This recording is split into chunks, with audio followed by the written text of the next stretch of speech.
Operation London Bridge, the plan that no one wants to talk about, the plan for what happens when the Queen dies.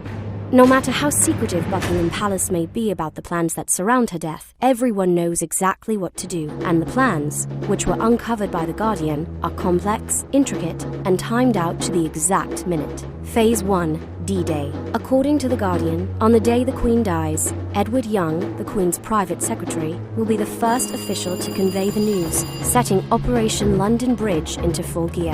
And at the exact moment in which she passes, Prince Charles will become king, and Camilla will become queen-ish. We'll explain that a bit later.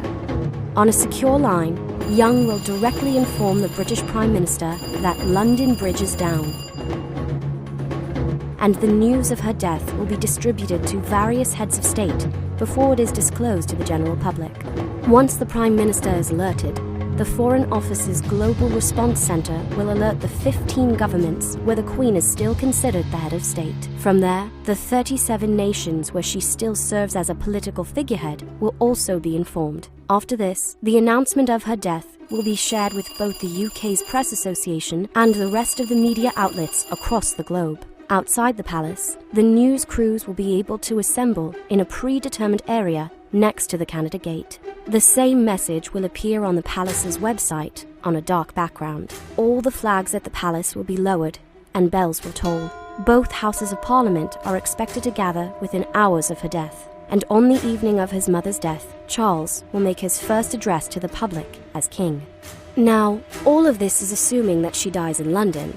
If that's not the case, here's how things will play out. Scenario 1. If the Queen dies abroad, the royal equivalent of Air Force One will fly a coffin to the location of her death, accompanied by the royal undertakers, and return the Queen's body to London. Scenario 2. If the Queen dies at her Sandringham estate in Norfolk, her body will return to London by car a few days after she passes.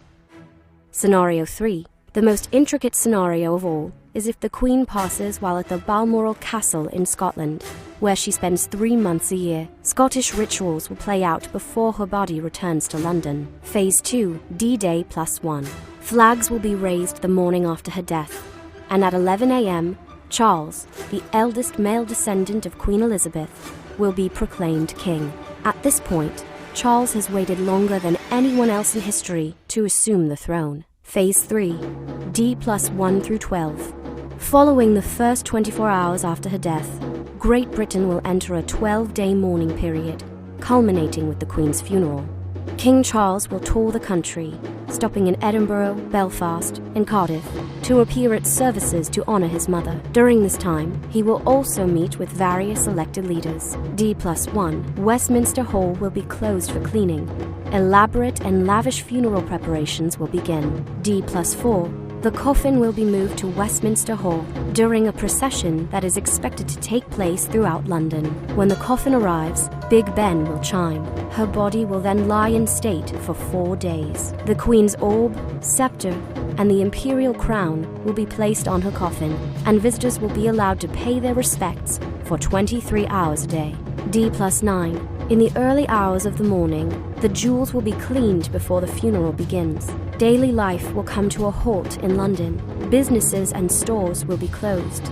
Big Ben will toll at 9 a.m. on the dot, and the bell's hammer will be covered with leather so that the bell rings in muffled tones throughout the remainder of the day. D+12. Her coffin will then be moved into Westminster Abbey, and the funeral will begin by 11 a.m. While the media will be allowed to film the services, the faces of the royals will not be shown during prayers. After the funeral, the same carriage that carried her father will return her body to her final resting place at Windsor Castle. It's an understatement to say the Queen's death will mean huge changes for the House of Windsor. As previously mentioned, Prince Charles will become king. So what happens to Camilla? Most royal experts believe that the Queen's death will technically make Camilla the Queen consort, but any speculation about her title is just that. King Charles will ultimately make that official decision. The Queen's death will move Charles's eldest son, Prince William, the Duke of Cambridge, up in the line of succession to heir apparent. After that, William's 3 children will fill the line in their birth order. This includes his daughter. Thanks to a 2011 vote by the British Commonwealth, Princess Charlotte will be second in line, following her big brother George. So what does this mean for Prince Harry, Charles's youngest? Back in 2013, before the Duke and Duchess of Cambridge had children, Prince Harry was third in line to the throne. Now, Prince Harry is sixth, followed by any children he and Meghan Markle may have. And last but not least, there's Brexit. The truth of the matter is that the monarch has little to do with the UK leaving the European Union. But considering all of the change that will come from a departure from the EU, the monarchy may be the last standing and the most stable institution left.